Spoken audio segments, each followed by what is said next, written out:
What would you do to protect your people? To shield the ones you love? Would you burn the world to ashes if it meant securing their future?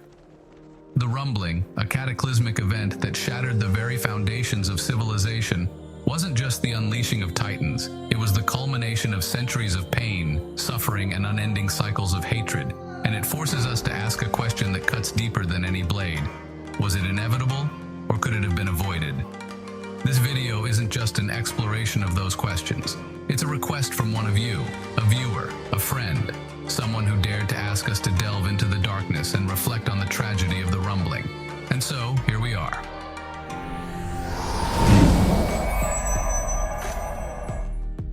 The rumbling wasn't just an act of war, it was the physical manifestation of humanity's darkest truths.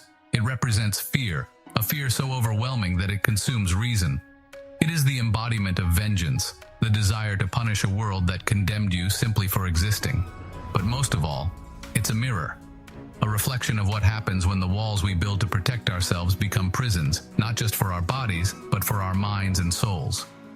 Eren Yeager, the boy who once dreamed of freedom under open skies, became the harbinger of humanity's greatest nightmare. Not because he was evil, but because the world made him so. Isn't that the cruelest truth of all? The rumbling shows us that even the purest dreams can rot when fertilized with fear and hate.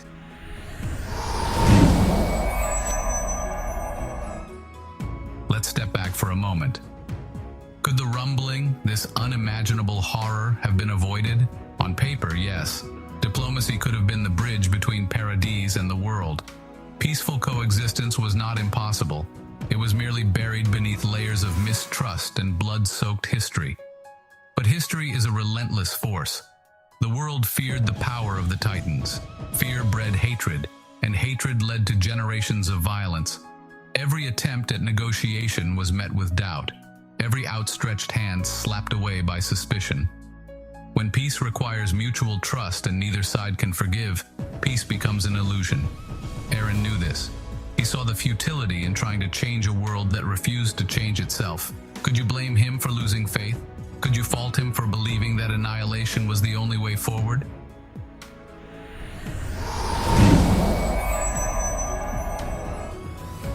Was it inevitable? Perhaps it was. Perhaps the rumbling was not a choice, but a tragic inevitability.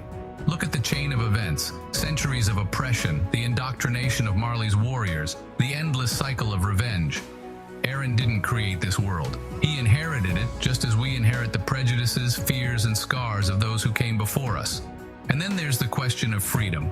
Eren believed he was fighting for freedom, yet he was shackled by the paths of fate, haunted by visions of a future he could neither escape nor prevent. Was he truly free, or was he merely a pawn in a game set in motion long before he was born? This is where the pain cuts deepest. Eren's actions were not born out of malice, but out of desperation. In his heart, he carried the weight of every life he took, every family he shattered. He knew the cost, and yet he marched forward, because in his mind, there was no other way.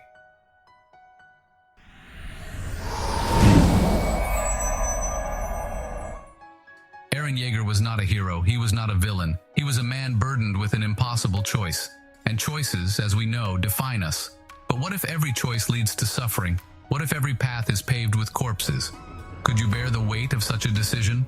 Could you walk the road Eren walked, knowing the pain you would inflict on the world and on yourself? But Eren was not alone in this tragedy. Mikasa, Armin, and the others, they too bore the scars of his actions. They too were forced to confront the question of freedom and sacrifice. And perhaps that is the cruelest irony. The rumbling didn't just destroy nations. It destroyed the very people it was meant to protect.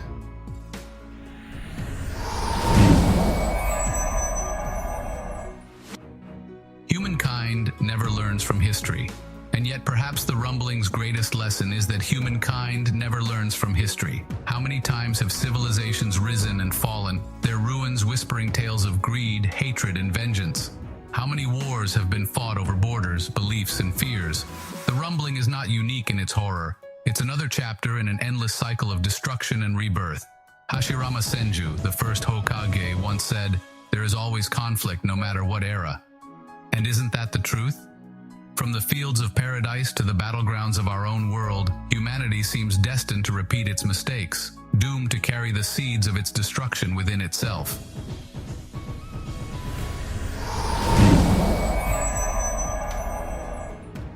The rumbling was a tragedy in every sense of the word. It was a failure of humanity to rise above its fears, a failure to break the cycles of hatred that bind us all.